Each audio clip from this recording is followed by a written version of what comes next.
Good morning, Louisville. I'm Theo Edmonds, co-founder of Ideas, a creative chamber of commerce based in Louisville, Kentucky. And welcome to week 4 of the Who's Louisville broadcast. With me this morning, I have Stacy Ndiaye of Bridge Kids International. Good morning, Stacy. Good morning. The show is called Who's Louisville? And so let's just start there. Who is Louisville right now? I think Louisville is on the upswing. I feel like there are some interesting creative things going on. There's a lot of energy that's starting to build. I think people are starting to have different conversations. And so I'm hoping we get to a point where kind of all Louisvillians are Louisville, you know. And I think that folks are like bit by bit making it, getting there. That's great. Can give us just a thumbnail on Bridge Kids International. It's based here in Louisville, but it's a worldwide organization. It's a global organization. Bridge Kids International, just in a nutshell, we help young people to develop their own solutions to community problems. And our focus is on young people of Africa and the African diaspora. We're in 6 countries now. And so we link young folks up while they're working in their home community. So it's not the kind of thing where we are helping those kids, over there we're going to raise money and kids do that for other kids. It's not that. They're working on solutions in their home communities. And we have several focus areas: economic development, education, environment, girls' rights, and health. And we've recently added cultural production and just relationship building, which is more about like global citizenship and creating understanding. And they develop their own projects, and we support them as they do that. With materials, we'll help them when they're ready, help them launch their project, and but it's got to be sustainable. It's got to be, and it's got to be theirs. And so we focus on what you can do. We don't have millions of dollars to give, and so it's not about waiting for that. It's about how do you use your creativity to come up with like a simple, elegant solution that will that is something that you can do, and then you can get help and then grow it bigger and bigger. We were talking with Anthony Smith, who's the director of Safe and Healthy Neighborhoods for the city of Louisville last week, and he was talking about his old days at NC3 and how one of their tenets was to, they view people as creative and whole as they meet them. And that sounds a little bit like some of your philosophy as well. Absolutely. I mean, and for us, it really started because I think when you think globally, but also locally in communities like ours, quite often it's communities of color, or particularly like when you think about Africa, you think about poverty, you think about, because that's the image that that's out there, or these are the people who need to be the beneficiaries of somebody else's like good graces, whether it's here, again, the same thing happens here, in communities in the United States. And this is about self-determining and people tapping into their own creativity. They know their own issues better than anybody else. But a lot of times they're not challenged to say, okay, well, what are you going to do about it? You come up, because if you sit around and wait for someone else to save you, I mean, they're just not coming. And so for the most part, generally. And so it's like, and that's a liberating thought, actually. No, it really is, because, and it's just funny. I was just watching some show, a movie on PBS, a documentary the other day, and it's a woman in the Kibera slums in Kenya, and she was saying the same thing. I wish all these like NGOs would go away, because they've been here for years and things haven't changed until we're the ones who have to change it, and then we'll have change. And that's the same notion that Bridge Kids is designed around. That's great. I mean, that gets to a lot of the work that you and I are doing together. We'll talk about that in a little bit. Talk about Stacy for a while. Okay. What is something that you've read or seen at the national or international level, since that's where you work, that you think Louisville could learn from?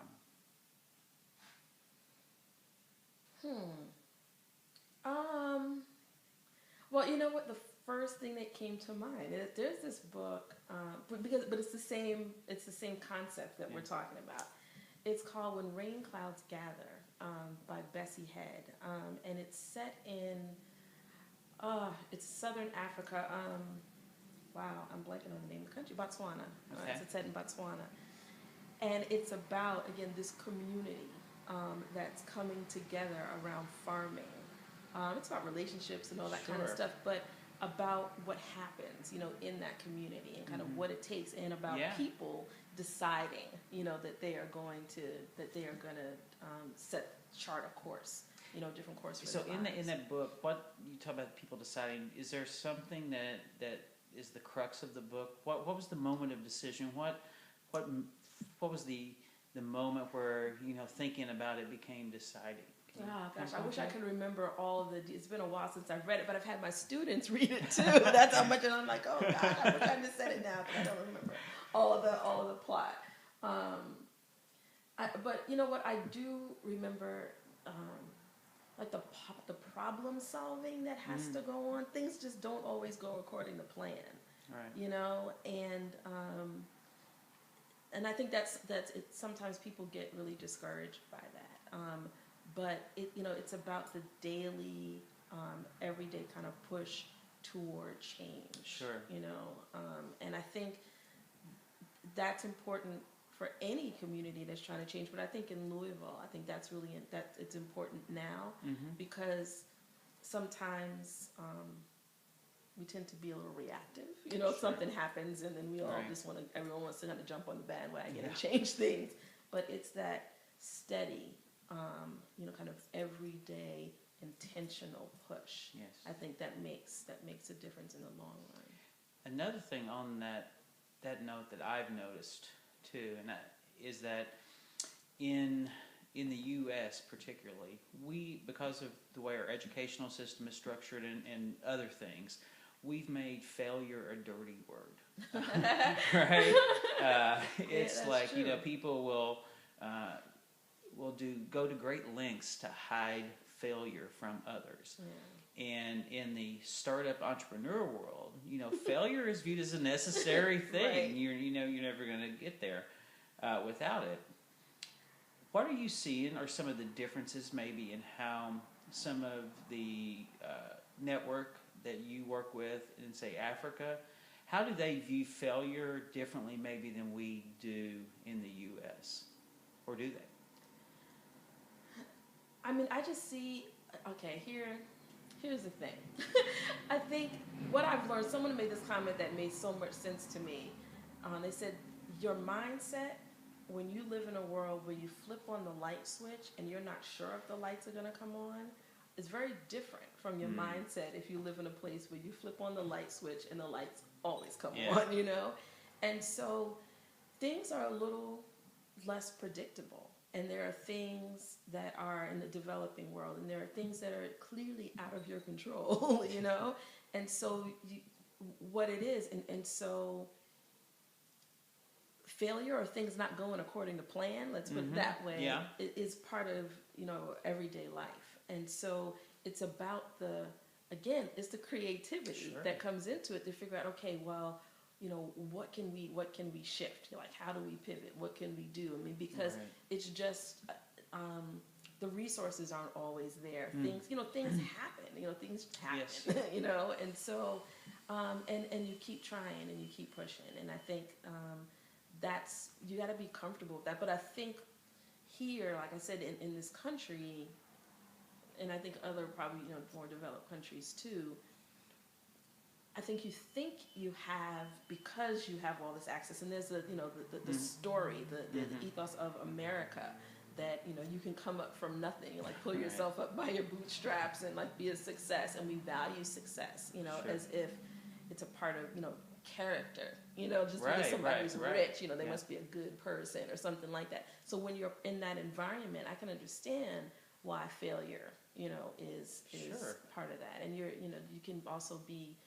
Here, people are defined by what you do quite often, and sometimes in other parts of the world, people are a little bit more defined by who they are. And how do you get to that? Let's explore that, because that's an interesting concept, and I totally agree with you. When you say people are defined by who they are, how is that determined? What do you mean in terms of what criteria? I mean, like, so say here, I do agree that people define us by who we are. We're very quick to label people Sure. in this country based upon job categories, Sure. you know, and language is so inadequate to, you know, in that mode, because, you know, when you say I'm an artist, for instance, what does that even mean? Right. And so in your analogy, you were talking about people defined by who they are. So what are some of the aspects of the human character that would go into that? Yeah, I mean, you know, again, so it wasn't just interesting for me. I've spent a lot of time in Senegal. That's my second home, and people don't just ask, "What do you do for a living?" The way we ask that here, "What do you do?" You know, that's just a normal. In your first conversation with someone, you ask, "What do you do?" And people just don't do that there. When you talk about character, I think when you are in places that are more communal, in terms of, you're also defined by the other people, you know, in your life too, you know, and the role that you play in their lives, you know. So someone who can bring people together, you know, is someone who takes care of other people, someone who gives good advice, someone who,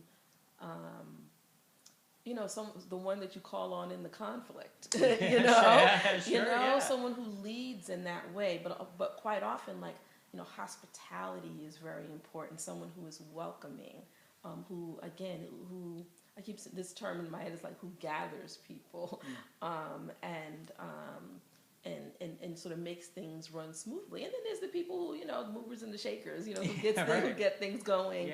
You know, people are defined by that too. And then there's, you know, there's also a notion of, you know, the big guy, you know, with the big leader guy, like, you know, that's also part of it. But then you know, you have women, you know, who are so often the backbone of families, you know, and are and those same characteristics, I think, when people look at, you know, at women, you know, who are good at taking care of. But the same way, again, in that sense, gendered, I don't think comes into it, because men who also take care of people, I think, and support people is really important. Are the gender roles that we have been working under for the last 100 years in the United States, are they adequate for where we are as a society right now, do you think?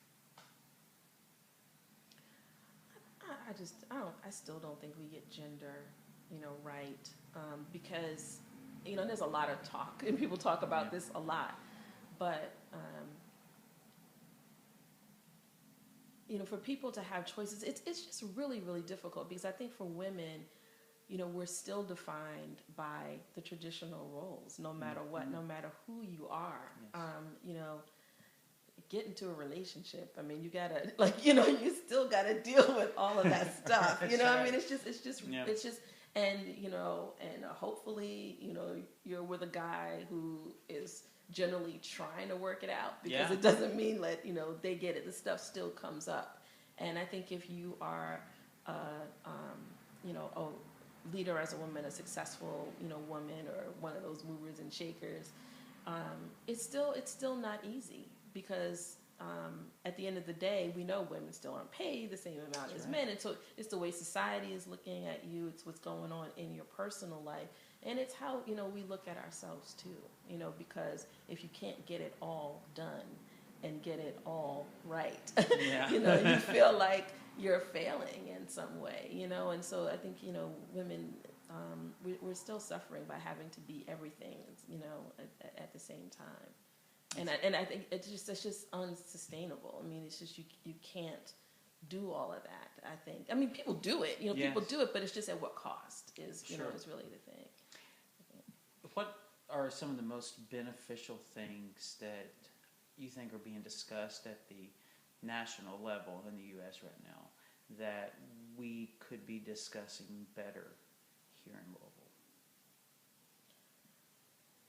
Oh, I said they're discussing well. That's another thing. I mean, I still don't think, I think one of the deep conversations Louisville still needs to have is around race, you know, race and class. though I'm not sure that the rest of the country is having a Have great time. conversation about it either. But I think Louisville is a bit behind on even that. And because until we get that right, Mm-hmm. this city will never be what it could be. You know, because you have all this talent, Yes. and you have, you know, and when you have parts of the city that are not resourced and other parts that are, and you have people who are, you know, who don't have a lot of hope because they don't have a lot of the same, you know, resources. They're not exposed to things at the same level as other people. And I'm thinking, you know, especially about young people. You know, the city's missing out.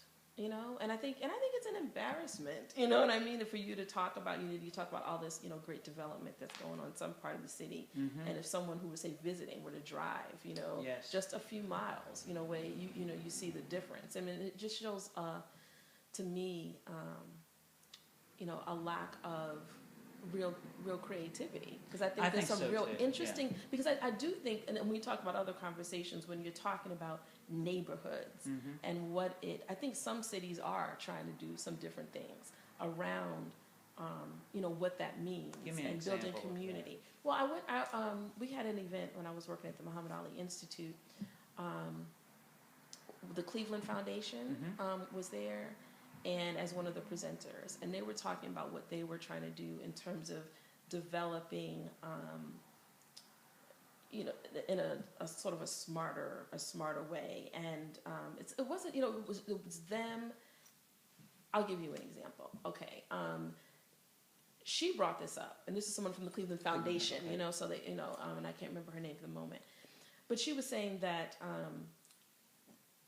they're working on their downtown, and again, trying to engage. So they're doing some more interesting things around economy and building a local economy where the workers are part owners, you know, of the businesses, you know, there, of some of those businesses, you know, looking. And some of the development is like what other downtowns do, Right. but they were trying to include the neighborhoods, you know, that were surrounding, because quite often you get downtowns that are really well developed, but then right outside, just like I was saying, the neighborhoods that are around aren't. But it was interesting because she talked about these young African American men had left and gone off to school and decided to come back. And they decided, the three of them themselves, that they were going to buy a house, you know, in their own neighborhood on the same block. And they were going to rehab the house. And this is, you know, one of those, you know, neighborhoods that had been blighted or whatever. And that it was that kind of decision, you know, that they did. And then, of course, that develops that block. You get 3 nice houses on the block. That starts to change that block, you know. And the fact that she was talking about that as this is another way of looking at, you know, development, is neighborhood development, I thought was something that was really, really interesting, that she would raise that as a story, because a lot of people maybe aren't even in tune, you know, to that kind of thing. So again, people, because unless the development works for some of the people at least that used to live there, it's you know, over the long haul, it's not gonna really be helpful. There seems to be a lot of focus on the built environment, and indeed, that's of paramount importance. What we're seeing in our work is that the other part of that, the people and the programming, don't often match the ambitions of the built environment strategies.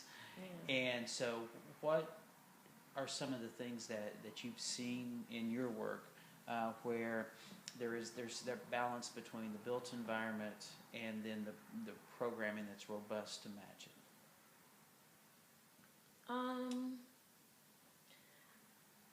I'll talk to you about what we're working on. That's great. Yeah, like what we're trying to. This so we're working on. There's a building. We're calling it Our Place. That is, it's on 6th and Kentucky in a park, and it's been. It's not abandoned because the city owns it, but it's been vacant. Let's put it that way, for more than 10 years. And what we want to do in that space is to actually. It has several focuses to it. One is youth social entrepreneurship, because we're going to have a think lab in there, which is where young people can come, a physical space to design their own community-based projects, their own businesses, whatever. So we'll have the technology, it's a creative space, with all the whiteboards, kind of like you all have around, that kind of thing, and the support, to do that. And when I say community-based projects, so you get a young person who actually, they see something that they want to do, but don't know how to go about it. Sure. So they just have a spark. And then it's our job to help them to develop that into a real project. But there's an intergenerational component to it, because there is a senior home that's right at the other end of the park. Yeah. So we've already gone and we've talked to seniors about how they would like to engage, with young people. Yes. And so we're building it around that, and we're creating there's a global citizenship component, and so we're going to have a cafe in there. Then I'll tell you the tie of global citizenship in a second, because it's a sustainable, environment, so there has to be some kind of income generating, component to it. And so we're having this kind of global cafe, but it's also, there's a young lady who runs Louisville Vegan Kitchen, and so even though it won't be all vegan, she's part of the one that's helping us to design like the menu and what we would do.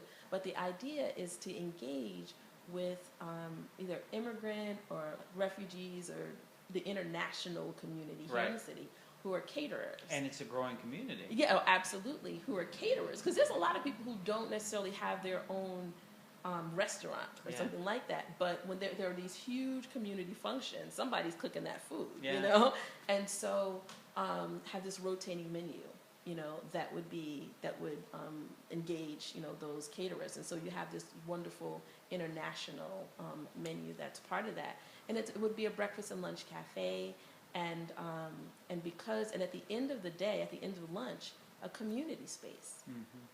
Someone once told me, I really want to have a book club, but I don't know where to do it. Where would I do it? Well, this would be a perfect space for that. It'll have a commercial kitchen, and so there'll be food programming, going on around that. There's other components too, like including like doing a green, rehab and using it as an educational space, for that. That kind of thinking about engaging the community, pulling people in so that then they're able to go back out and change and be a part of whatever is going on. So, if we're there, then we're going to have some events in the park. Yeah. If the neighborhood associations, the two neighborhood associations, they are all part of this. They actually, someone who lives in the neighborhood told me about the building and invited Bridge kids and said, this would be perfect for you. So there are colleges, Simmons and Spalding, that are right there. Well, how would we engage with the colleges? We talked with AMPed about, there's a little space in there, like, can we have a satellite, for AMP, so we can get the, AMP is the music. Yes, like production. the music, production, so we started that conversation. Like, how do you have this, it's not really a big space, but something that feels a whole lot bigger, because people are in it and are making it come to life. And I think that's what you need. I mean, here we are on Market Street, we're in Nulu, and this is a place where people walk. People walk around, like, you see activity. There are few places in the city that are like that. There need to be more. I agree. There really do need to be more. But the thing that what we're hoping is that it be a diverse environment, because we are intentional about it being a diverse environment. And you have to be intentional about it. Yeah, exactly. And I think that's one of the things that, because global citizenship is part of who we are, like, the question is, how do you make that real? Right. It has to be. But the thing is, the question is, like, how do you make that real? What does that practically look like? Because it's one thing to be something in your head, and to think about something, like, but it's kind of not enough. It's like, how do you then live it out? And that's what, so if we believe in youth social entrepreneurship, how do we live that out? If we believe in sustainability, how do we live that out? So that people can look, they see what, without even ever having to ask the question, okay, I kind of know what those folks are about. Yeah, well, what you're describing is this holistic thinking, and that can take place at the micro level in a very specific neighborhood. It takes place more at a systems even level, which is kind of where ideas and our work looks at it, is how are we linking these different micro activities around the city together so they're part of a network that makes sense, that is looking at this holistic form of development. Sure. Then you go on up to the regional level and the national level. And so often I think that just as some of your examples you gave of your work in West Africa, it has to start at the most local level, because that's where we're going to see the manifestation of it, and that's where we're going to feel it first. And so many times, you're exactly right, is that people have to be able to look at it, touch it, feel it, taste it, before it really sinks in. But once they do that, a world of possibilities open up in their own mind. Exactly, right? Exactly. And even, you know, the example that I gave of the young men buying houses on the street, the reason that stood out in my mind so much, because again, it's very intentional. Yeah. They were putting themselves where their commitment is. Yeah. Like, you know, like I think you have to show up, like you have to be there, you know, and I think a lot of times what happens is like we kind of try to develop things from afar. Like, you know what I mean? Yeah. That you know, that it's like it's all theoretical. Yeah. Yeah, you know, and it can't just all be theoretical. What is the relationship between art and the work that you do? Well, I see it a lot more now that we're involved with you. I think the creative, I think, is a part of what we've always done. When you talk about creative solutions, like the thinking that goes into seeing opportunity where it didn't look like before. Like, you have to be able to visualize. If you see something broken down, and you can visualize this whole place that's come back to life, I can only imagine, as someone who doesn't like label myself an artist, that has to be part of the artist spirit too, you know, in there somewhere. But more literally, the cultural piece, I think the arts is one of the best ways to share culture. And that's been at the core of what Bridge Kids has been about. And what's been great about us now, like officially adding that component, because we've always wanted to share cultures. If you got all these people coming together, how do you do? What would happen is, when we had our Bridge Kids camp in Senegal, so we had representatives from all the different countries, like, how would we share? Like, we would sing, you know, people are teaching each other songs, we're learning each other's dances, you know, that kind of, that's what naturally, you know, kind of what happened. And so here in Louisville, it's interesting because Bridge Kids is one of the main coordinator of the African Heritage Festival, which has a huge artistic component running on, you know, through it in terms of performance and sharing culture. But that's a strategy, actually, for engaging community, trying to get particularly the African American community and the growing African Caribbean community here in Louisville more connected to each other. Someone I was talking about the other day, I was like, oh, I kind of forget to tell the story. Some of that came from stories of bullying.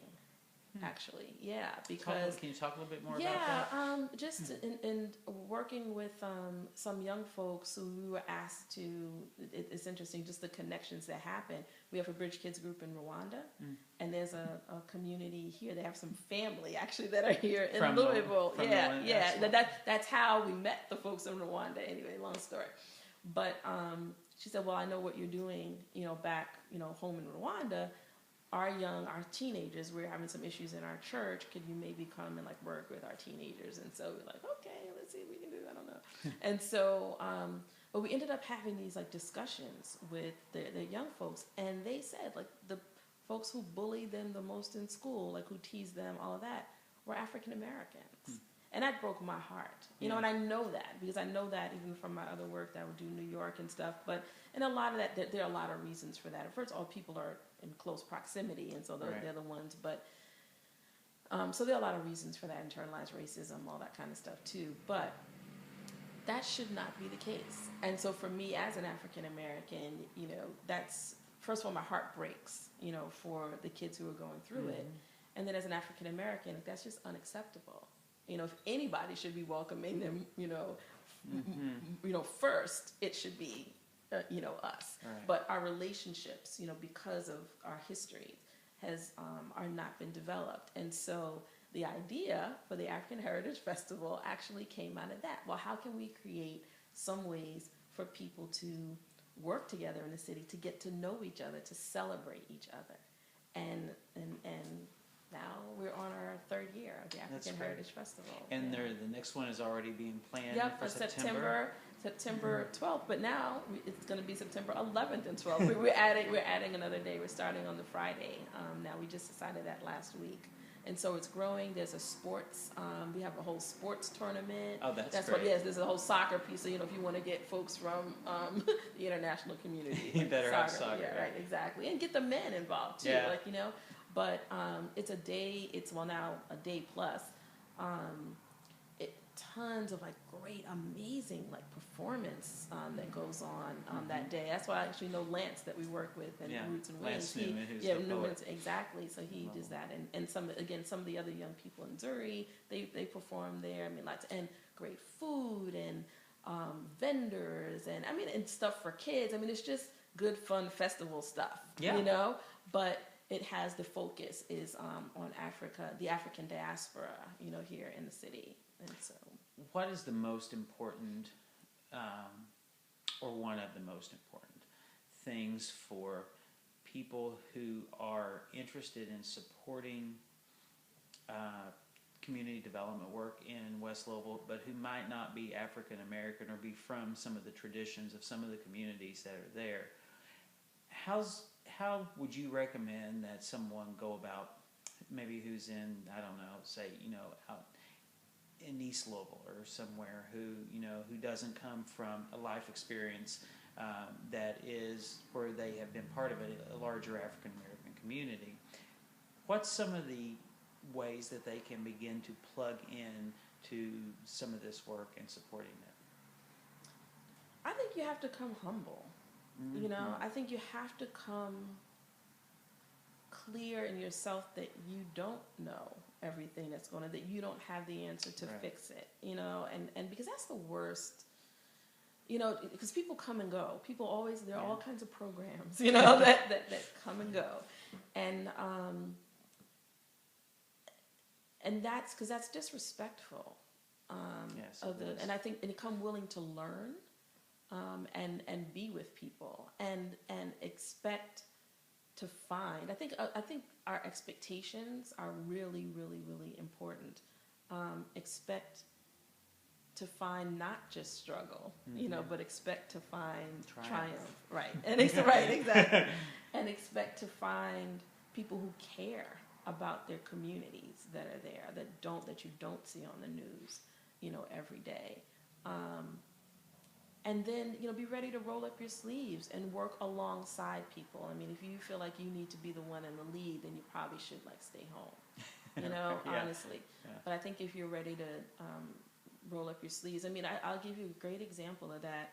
There's a community garden in Parkland, which, I love those folks who do that garden. And that's where one of the areas where Bridge Kids, we really want to work and be a part of the Parkland community. But when you look in the garden in terms of the development of the garden, you see all kinds of folks. Of course, it's the people who live there who have the plots and all that. Right. But people from the county extension and all those other folks, they're not from that community. But people have come in and just say, roll up your sleeves. This is what I have to give. Here's my expertise. If you're willing to do this, I can help with that. Yes. Where can I fit in? How can I? And so I think that partnership kind of mentality is something that's really really important, and people being willing to learn and willing to hear people's stories and curious. Really, I think bringing your curiosity to something is really, really, really Absolutely important. It is. Yeah. I know in our partnership, I have certainly learned a lot. In the last 2 years that we've been doing the work at Ideas, I'm asking radically different questions, than I was at the beginning, and it's through some missteps and through some triumphs and through some deep listening that I think that our work has become more engaged and more important to us as it's become more important to others, because we've opened up space for others to find their space in what we're doing, and we wanted to be in the spaces of others. Sure. So can you talk a little bit about the Roots and Wings projects just from your perspective? Because I think one of the things that I would like you to talk about too is a lot of times as we talk to people around the city, they don't fully get what we do here at Ideas. Oh, yeah. It took me. I'm still getting it. You know what I mean? I'm still learning. I think I've got it. I can talk about it a little bit, but I'm still learning. So could you just, as one of our partners, talk about how you found this process to be, and what the process is, and what has been beneficial to you and your organization that we've been able to provide or to partner with you guys on? I think back to our very first conversation that we just clicked, because I think we were both talking a similar language about social entrepreneurship and community development, but also through social enterprise, which is really important to me and to Bridge Kids and what we do. And I think we have a similar vision about community development. Absolutely. I'll tell you what I have appreciated so much about our relationship and our partnership is sort of an opening up I'm like running in slightly different circles now in some ways, with people that I wouldn't have, been, having conversations with, in the past. But a freedom of thinking around maybe doing something a little bit differently, around finding a home for a creative mind, that we want to experiment and not being afraid to fail, but let's just try something different. Why don't we think, well, what if? There's just a lot of kind of what if conversations going on, or if we could, and about these kind of weird eclectic partnerships. Can you give an example? Yeah, with Roots and Wings. If we're talking about bringing together, Roots and Wings is Roots and Wings is our project with one of the projects that Ideas supported and actually helped pull together was the Smoketown Poetry Opera, and it's just these amazing young artists, from again DJs to spoken word artists to dancers and singers, and telling the story of this community of Smoketown, and bringing Smoketown, the story of Smoketown, to a different audience, but also celebrating for people there in that community, this community that there was a housing project that was torn down, and what happens to the people, and who were those people, and who years later folks won't remember, who they were, because it'll look different, it'll just be totally different. So those artists, when you came to me and asked me, okay, well, there's these grant opportunities, what if we did this in other communities, and what would that look like? And so we started working on particularly this Art Place grant, and as we thought about it, the idea of bringing together the ballet and dancers who crump and stuff, and the orchestra, with hip hop music, we're talking about connecting Appalachian culture to West African culture.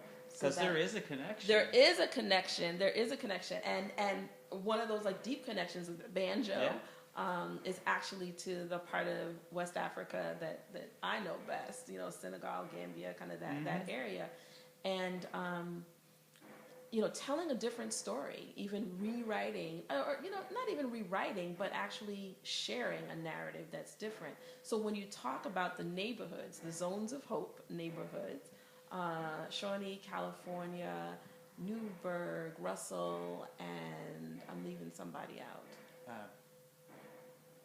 Oh no, and I'm blanking right now. Did you say Parkland? No, it is a Parkland. Okay. Okay, so Parkland.